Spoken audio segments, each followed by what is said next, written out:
مولاي صل وسلم دائما ابدا على حبيبك خير الخلق كلهم۔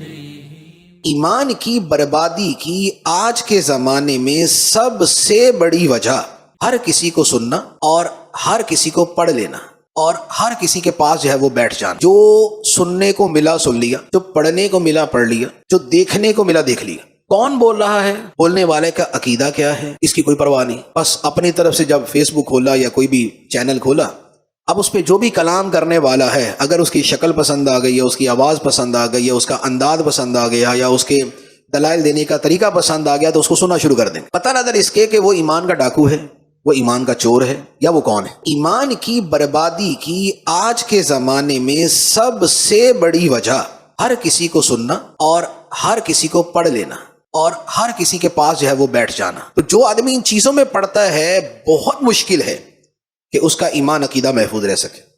جبکہ حکم شریعت کیا ہے؟ حکم شریعت کیا؟ حکم شریعت یہ ہے کہ جس کو مرضی سن لو۔ جیسے لوگ کہتے ہیں جی سنو سب کی کرو من کی، کہ کرو اپنی، سن بھلے جس کو مرضی لو۔ کیا دین کا حکم یہ ہے؟ نہیں۔ اللہ تعالیٰ ارشاد فرماتا ہے وَإِمَّا يُنْسِيَنَّكَ الشَّيْطَانُ فَلَا تَقْعُدْ بَعْدَ الذِّكْرَىٰ مَعَ الْقَوْمِ الظَّالِمِينَ۔ اور اگر تجھے شیطان بھلا دے کہ بھول کر تم غلط لوگوں کے پاس بیٹھ جاؤ، گمراہ لوگوں کے پاس بیٹھ جاؤ، دین ایمان برباد کرنے والوں کے پاس بیٹھ جاؤ، کیسے؟ بھول کر۔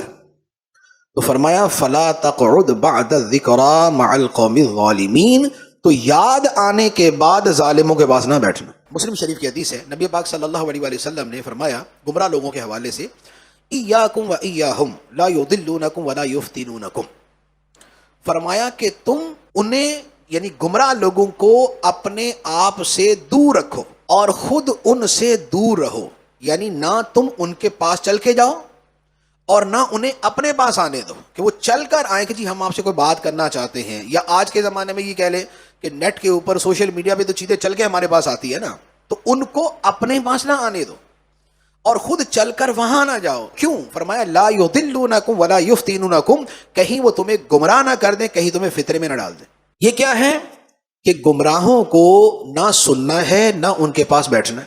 تو جب آدمی اپنے آپ کو ڈسٹینس پہ کر لیتا ہے، غلط بندے کو سنتا ہی نہیں ہے تو وسوسہ کہاں سے آئے گا؟ غلط شے کو پڑھتا ہی نہیں ہے تو وسوسہ کہاں سے پیدا ہوگا؟ تو لہٰذا دین ایمان کی حفاظت کا طریقہ یہ ہے کہ گمراہ لوگوں کو کسی بھی طور پہ نہ سنیں۔